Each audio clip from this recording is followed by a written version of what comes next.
You're about to lose something today.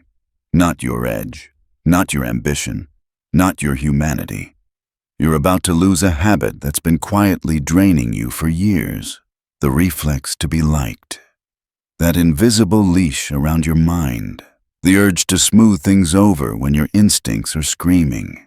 The impulse to explain yourself to people who never earned an explanation in the first place. This is not a motivational speech. This is a dismantling. Most people don't realize how early the trap is set. As children, we're rewarded for compliance. Smile. Be agreeable. Don't upset anyone. And that wiring follows us into adulthood like a hidden operating system. Every awkward laugh at disrespect. Every paragraph-long message justifying a simple decision. Every time you shrink to preserve harmony, you pay with power. Here's the truth most won't say out loud. The need to be liked is not kindness. It's dependency dressed up as virtue. And dependency is the easiest thing in the world to control. 500 years ago, Machiavelli noticed something that still makes people uncomfortable. Leaders didn't fall because they were evil. They fell because they were too eager to be loved. They overexposed themselves. They tried to be understood by everyone. They mistook approval for stability. And in doing so, they made themselves predictable. Predictability is the enemy of power. Think about it. When people know how you'll react, they stop respecting you. They know where to push, how far they can go, which buttons will get an apology, a justification, or an emotional response. The need to be liked turns you into a map. Clear, labeled, easy to navigate. Power works the opposite way. Power thrives in ambiguity, in restraint, in the quiet confidence of someone who doesn't rush to correct perceptions or chase validation. This video is not about becoming cruel. It's about becoming precise. There's a difference. Cruelty is reactive. Precision is intentional. Cruelty explodes outward. Precision holds still and lets others reveal themselves. Right now, look at your life through that lens. How many times have you explained yourself not because it was necessary, but because silence felt uncomfortable? How many times have you defended a choice that needed no defense, simply because you feared being misunderstood? Each explanation felt harmless, polite, reasonable. But together, they form a pattern. And patterns teach people how to treat you. The first shift begins when you understand this. Explanations are not neutral. They signal investment. They tell others you care deeply about their judgment. And once people know you care, they start testing how much. Machiavelli understood that silence unsettles more than confrontation. When fools demand answers, the wise don't rush to supply them, not out of arrogance, but out of self-respect. Silence forces others to sit with their assumptions. It removes the comfort of clarity. It turns the spotlight back onto them. Imagine a fortress. A weak fortress has many gates, always open, always accommodating. It welcomes everyone and collapses under pressure. A strong fortress doesn't shout its strength. It doesn't explain its defenses. It simply stands, quiet, solid, uninviting to attack. That is the metaphor for what you're building here. When you stop over-explaining, something strange happens. Conversations slow down. People hesitate. They replay their words in their heads. They wonder if they misstepped. The power dynamic shifts without you raising your voice or making a scene. You didn't dominate. You didn't submit. You simply withheld access, and withholding access is the first act of sovereignty. Most people fear this moment. They worry silence will make them seem rude, cold, or unlikable. But that fear reveals the addiction. You're not afraid of being misunderstood. You're afraid of losing approval. And approval has been your currency for too long. The people you truly respect, think about them honestly. Do they explain themselves constantly? Do they scramble to clarify every decision? Or do they move with a quiet finality, as if their choices don't require a committee vote? Respect doesn't come from being liked. It comes from being grounded, from someone whose words are rare enough to matter and whose silence carries weight. This is why the first lesson cuts so deep. Killing the reflex to explain isn't about saying nothing forever. It's about choosing when your words are necessary and when they're a liability. It's about realizing that not every question deserves an answer, and not every challenge deserves engagement. The moment you pause instead of reacting, you step out of the emotional marketplace. You stop trading your inner stability for external comfort. You stop auditioning for acceptance. This is the foundation. Without it, nothing else holds. Mystery collapses. Timing weakens. Emotional control fractures. If you can't resist the urge to justify yourself, your power will always leak out through your mouth. So start here. The next time someone questions you, resist the instinct to explain. Let the moment breathe. Let the silence do the work. Say less. Or say nothing at all. Watch how quickly the room recalibrates. This is not about dominance. It's about gravity. And gravity doesn't argue. It pulls. Once you stop explaining yourself, a second weakness surfaces: speed. The speed at which you respond. The speed at which you reassure. The speed at which you fill silence because stillness feels dangerous. Most people don't realize this, but speed is not efficiency. Speed is exposure. When you respond immediately, you reveal priority. You tell the other person, without saying a word, you come first. Your demand dictates my rhythm, and rhythm is power. Whoever sets the tempo controls the interaction. Machiavelli saw impatience as a flaw that could be exploited endlessly. People rush because they fear loss. Loss of relevance, loss of approval, loss of connection. And fear always leaks into behavior. A fast response isn't confidence. It's anxiety wearing a polite mask. Think of a chessboard. The amateur plays quickly, eager to act, terrified of waiting. The master slows the game down. He studies. He delays. And that delay forces the opponent to move first, to reveal intention, to expose mistakes. Time becomes a weapon not because of how much you use, but because of how carefully you withhold it. In modern life, this shows up everywhere. Messages that demand instant replies. Conversations where silence feels awkward. Arguments where the loudest voice tries to force a reaction. The instinct is always the same: respond now, before control slips away. But control was already gone the moment urgency took over. Delay creates pressure. Pressure creates doubt. Doubt creates mistakes. When you don't answer right away, people start narrating your silence for you. Did he see it? Is she ignoring me? Did I say something wrong? Are they busy or unimpressed? That internal dialogue weakens their position while you do nothing at all. You haven't lied. You haven't manipulated. You've simply refused to rush. This is where many misunderstand power. They think power is action. In reality, power is the ability to wait. Waiting signals self-sufficiency. It says your world does not collapse if this interaction pauses.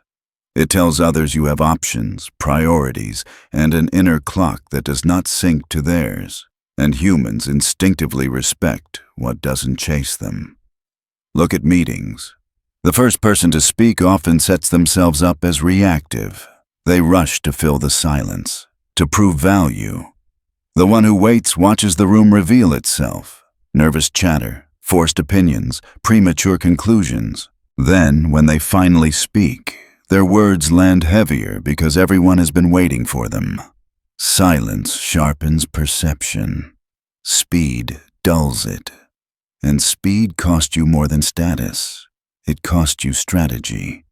How many times have you replied instantly and regretted it an hour later? Words sent too quickly can't be recalled. Emotions expressed too fast can't be unseen. A rushed response is often an honest confession of where you're still vulnerable. Slowing down doesn't mean ignoring people who matter. It means distinguishing between those who deserve immediacy and those who are testing access. Your real allies don't measure your worth by response time. Only manipulators do. Here's the deeper layer. The slower you move, the more unpredictable you become. And unpredictability disrupts control. People can plan around consistency. They can't plan around mystery. When they don't know when or if you'll respond, they hesitate. And hesitation is the first crack in dominance. Imagine fire and ice. Fire reacts instantly. Touch it, and it flares. Ice doesn't. It absorbs. It stays unchanged. And because of that, it lasts longer. Calm, delayed responses function the same way. They cool the situation while heeding the other person's uncertainty. This principle extends beyond communication. In conflict, the one who slows down wins. They lower their voice. They take pauses. They refuse to match intensity. While the other person accelerates, talking faster, louder, more emotionally, the calm presence becomes the anchor. Everyone watching instinctively sides with stability. And here's the paradox. Slowing down doesn't make you passive. It makes you dangerous. Because every second you wait, you gather information, tone, body language, motivation. You start seeing the trap behind the question, the insecurity behind the aggression, the agenda behind the urgency. Speed blinds, stillness reveals. Machiavelli understood that people obey immediate necessity. They panic when momentum slips from their hands. Use that, not cruelly, strategically. When someone pushes for instant answers, they're often trying to lock you into a frame that benefits them. Delay breaks that frame. Time is territory, and most people surrender it without a fight. Start with something small. Delay one response today, not to punish, not to play games, just to reclaim your rhythm. Notice how uncomfortable it feels at first. That discomfort is withdrawal from dependence. Then notice how the dynamic subtly shifts. The pressure eases. The urgency fades. Control begins to return.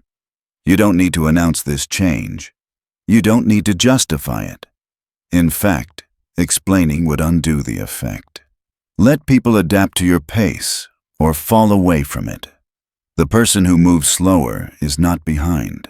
They're above the noise, watching it swirl. And once you own your timing, you'll realize something unsettling and empowering at the same time. Most of the world is in a hurry because it's afraid.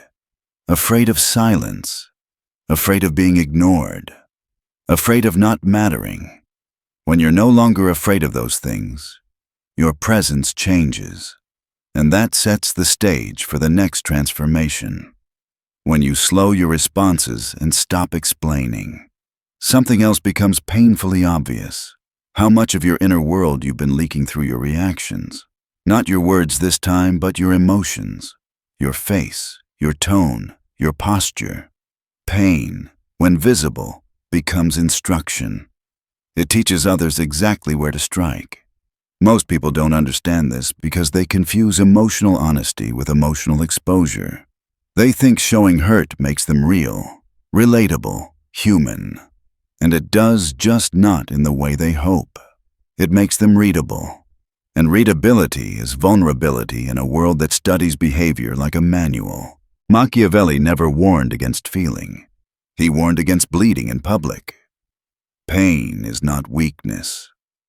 Displayed pain is.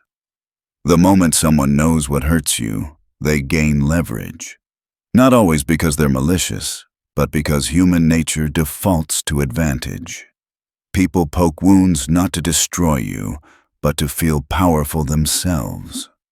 Think about how children test boundaries.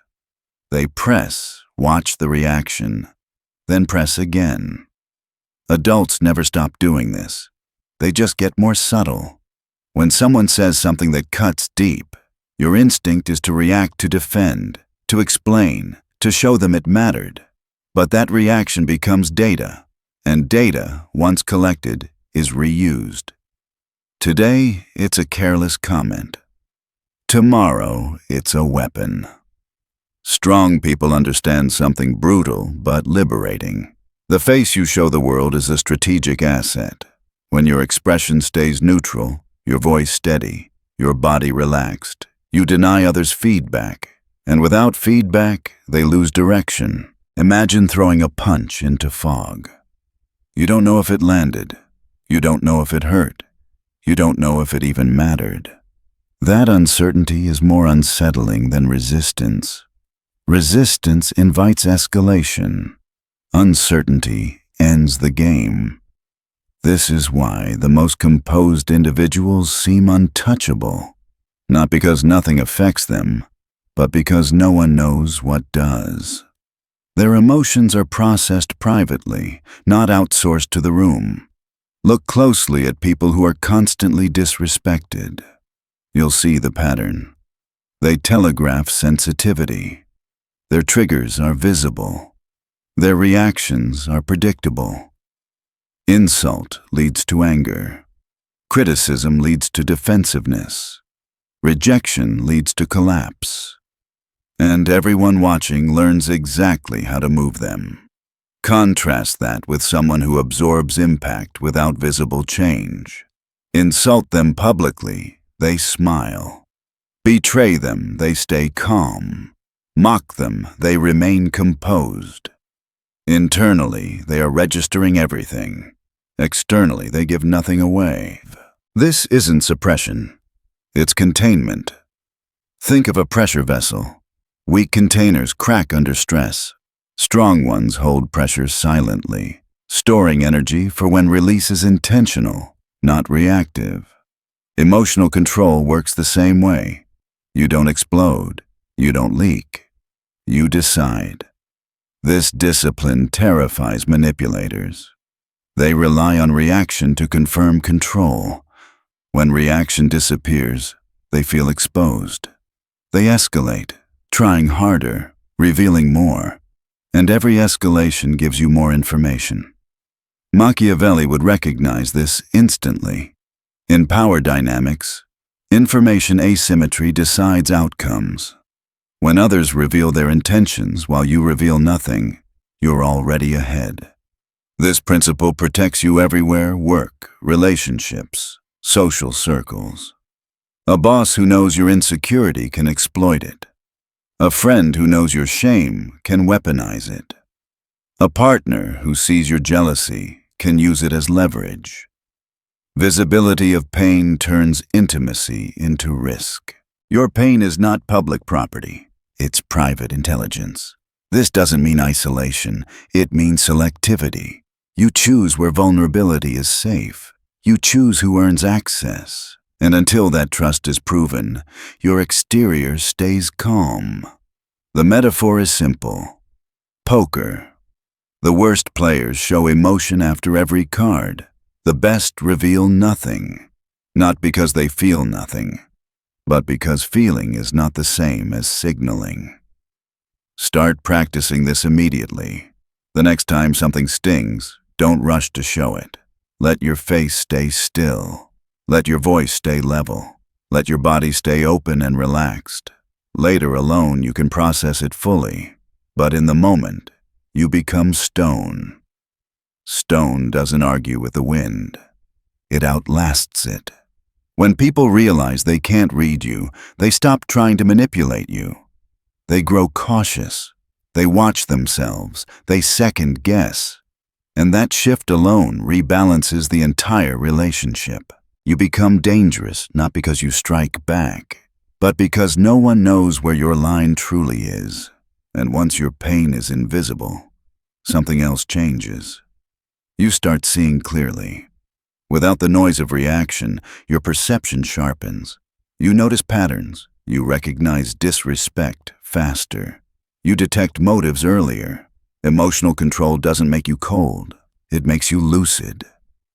This lesson is uncomfortable because it demands restraint in moments when expression feels justified. But restraint is what separates power from impulse. Anyone can react. Few can remain still. And that stillness is not empty. It's loaded. It sets the foundation for the next shift. How you manage warmth, access, and the silent contracts you teach people to follow. Once your emotions stop leaking, the next boundary becomes unavoidable warmth. Your friendliness, your openness. The easy access people have gotten used to. Most men give warmth by default, assuming it proves strength of character. In reality, unguarded warmth becomes a liability the moment it isn't respected. Warmth is not morality. Warmth is currency. When someone disrespects you and you stay friendly, you teach them a dangerous lesson. Access to you is unconditional. When someone tests your boundaries and you laugh it off, you signal that the test worked, not because you're weak, but because you're trying to preserve comfort. Machiavelli understood this paradox perfectly. Love and fear rarely coexist. When forced to choose, fear creates order. Not terror consequence, predictability with boundaries. He wasn't saying become cruel. He was saying don't be easy. The mistake most people make is believing consistency and warmth equals integrity. It doesn't. It equals availability. And availability without conditions invites entitlement. People begin to treat your presence as guaranteed, your kindness as infinite, your patience as weakness. Watch how predators test prey. They don't attack immediately. They probe. A joke at your expense. A missed apology. A small disrespect. They're watching to see if warmth remains. If it does, they escalate. This is where warmth must vanish, not in anger, not in drama, but in temperature, like a switch. Friendly becomes neutral. Engaged becomes distant. Not cold out of spite, but cold out of clarity. That sudden withdrawal is educational. It teaches others that your kindness is not free. It has terms, and those terms are respect. Think of warmth like sunlight. Too much, constantly, burns crops and dries the soil. Regulated sunlight grows strength. The healthiest environments are not endlessly warm. They are balanced. People you admire instinctively do this. They're generous with those who earn it and unreachable to those who don't. They don't explain the shift. They don't announce boundaries. They simply change behavior. And behavior is the only language humans consistently respect. When someone treats you like an option, your warmth should drop to zero. When someone mocks you, familiarity should evaporate. When someone crosses a line, access should be revoked. This isn't punishment. It's alignment. If they adjust, apologize sincerely, correct behavior, you can restore warmth gradually. If they don't, you've learned everything you need to know. Either way, you win. The metaphor is simple. Doors. A house with every door open invites chaos. A house with locked doors invites order. You don't owe everyone a key. And taking back a key doesn't make you cruel. It makes you a homeowner, not a squatter in your own life. Most people fear this shift because they confuse withdrawal with hostility. They worry others will think they've changed. And they're right, you have. You've stopped being easy to access. Those who valued you for who you are will adjust. Those who valued you for what they could extract will disappear. That separation is not loss. It's filtration. This principle alone reshapes relationships. Friends become more respectful. Colleagues watch their tone. Partners recalibrate effort. Why? Because they now understand there is a cost to disrespect. Warmth becomes intentional, not habitual. And intentional warmth carries weight. When you're kind after restraint, it means something. When you're friendly after distance, it's felt. Scarcity amplifies value. Machiavelli never praised softness without steel. Kindness without consequence collapses into submission. But kindness backed by withdrawal creates gravity. Now comes the deeper layer. Withholding warmth isn't just about others, it's about you. It trains you to stop chasing harmony at the expense of self-respect. It breaks the addiction to being pleasant. It teaches you to tolerate disapproval without panic. Disapproval is not danger. Losing yourself is. Once warmth is conditional, something else emerges naturally: mystery. People no longer feel entitled to your inner world, and that mystery becomes the final protective layer. Because when warmth, emotion, speed, and explanation are all controlled, what remains is presence, and presence doesn't beg. It waits, which leads us to the final shift, the one that ties everything together. When warmth becomes selective, something powerful takes its place. Mystery. Not secrecy, not deception. Mystery. The deliberate decision to stop giving people full access to who you are, what you think, and where you're going. Most people talk too much, not because they're open, but because silence makes them nervous. They overshare to relieve tension, and in doing so, they erase their own depth. Mystery is what keeps people leaning in. The less people know about you, the more they project onto you. And projection is influence. When everything about you is visible, explained, and predictable, you become ordinary. Easy to categorize, easy to dismiss. But when parts of you remain unseen, people can't stop thinking about you. They replay conversations. They wonder what you meant. They fill in the gaps themselves. Human minds hate empty space. They rush to complete patterns. Mystery weaponizes that instinct. Machiavelli understood this with brutal clarity. Appearance shapes perception, and perception shapes power. You don't need to reveal everything to be authentic. You need to reveal strategically. Authenticity without discernment is exposure, and exposure invites misuse. Look at the people who linger in your memory, the ones you can't quite figure out, even after years. There's always more beneath the surface. They never dump their entire story in one sitting. They don't narrate every thought. They don't make their inner life public property. Now look at the people you forget. They told you everything immediately. Their struggles, their plans, their wounds. No mystery, no restraint. Nothing left to discover. This isn't coincidence. It's design.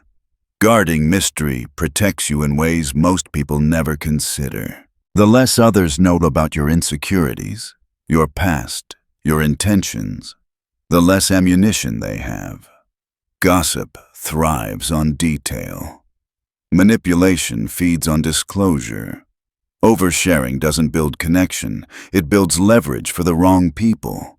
Your life is not content. Your thoughts are not entertainment. When someone asks about your plans, stay broad. When they push for details, redirect. When they pry into your past, give the outline, not the blueprint. Most people don't need to know more, and many don't deserve to. Mystery doesn't make you distant. It makes you grounded. It signals that access to you is earned, not assumed. This naturally leads to the next, often misunderstood, principle: absence. Presence is powerful, but constant presence destroys value. When you're always available, always reachable, always responsive, you become part of the background. Familiar, expected, taken for granted. Absence resets perception. When you pull back, not dramatically, not angrily, but quietly, people notice. At first, they don't register it consciously. Then discomfort sets in. Where did you go? Why aren't you responding? Did something change? That absence creates a vacuum, and vacuums force reflection. This isn't manipulation. It's self-respect made visible. When someone stops valuing your presence, your absence teaches the lesson words never could. The ones who care will reach out with sincerity. The ones who don't will fade away. Either outcome gives you clarity. Scarcity creates value because it forces choice.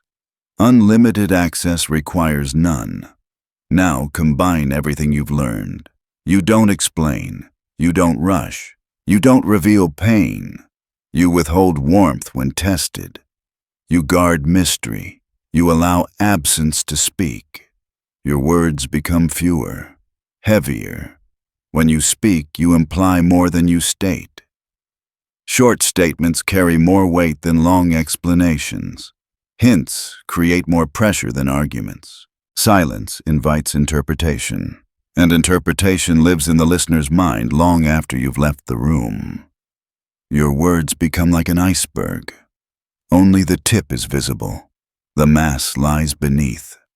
And finally, unpredictability emerges. Predictability is death in any power dynamic. When people know exactly how you'll react, they plan around you. They prepare, they exploit. But when your reactions vary, warm one day, distant the next, engaged in one moment, detached in another, people hesitate. They think twice before testing you. Unpredictability is not chaos. It's controlled variance. You're not moody, you're strategic. You're not inconsistent. You're unreadable. This is the final form. The unreadable individual cannot be easily manipulated because there is no clear pattern to exploit. Their emotions are locked, their intentions concealed, their timing irregular, their presence rare. Fear doesn't come from aggression. It comes from uncertainty. When people can't read you, they project caution. They choose their words carefully. They watch themselves. They become more respectful, not because you demanded it, but because unpredictability forces restraint. The irony is this: the unreadable person is often underestimated. Others assume weakness where there is discipline, indifference where there is awareness, disengagement where there is calculation. And by the time they realize the mistake, the position has already shifted. This is how you become untouchable. Not louder, not harsher, but quieter, slower, less available, more selective. Society trains you to be predictable, explainable, emotionally transparent, endlessly warm, constantly present, and always responsive. Because that version of you is easy to manage. But power never belonged to the manageable. Power belongs to those who choose when to speak, when to vanish, when to reveal, and when to withhold. To those who can stand in silence without flinching. To those who no longer need approval to validate their existence. You've learned the 8 lessons, not as rules, but as a new operating system. The question now is simple. Will you practice them? Because knowing changes nothing. Restraint does. Discipline does. Choice does. From this moment on, you don't chase being liked. You move toward being respected. Not by force, but by presence. And presence, when controlled, reshapes everything. This is the moment the lesson stops being information and becomes a choice. You've seen the pattern now. The world doesn't break people by force. It drains them through access, through explanations given too freely, through emotions shown too quickly, through warmth offered without respect. You were never weak, you were available, and availability without control is an open door. From here on, you move differently. You pause before you respond. You let silence do the work you used to exhaust yourself doing. You stop explaining decisions that don't require permission. You protect what you feel instead of advertising it. This isn't about becoming cold. It's about becoming contained, grounded, selective. Expect resistance. People will feel the shift before they understand it. Some will test harder. Some will grow uncomfortable. Some will disappear. That's not loss. That's clarity. When you stop feeding entitlement, it starves. Power doesn't announce itself. It settles. It's felt in your timing, in your restraint, in your ability to walk away without needing the last word. The guilt you may feel isn't morality. It's habit. The echo of an old identity that survived by being liked. Let it fade. What replaces it is something far more stable. Self-command. You no longer need to be understood by everyone. You no longer need to be warm to everyone. You no longer need to be present everywhere. Your presence becomes intentional. Your words become rare. Your silence becomes weight.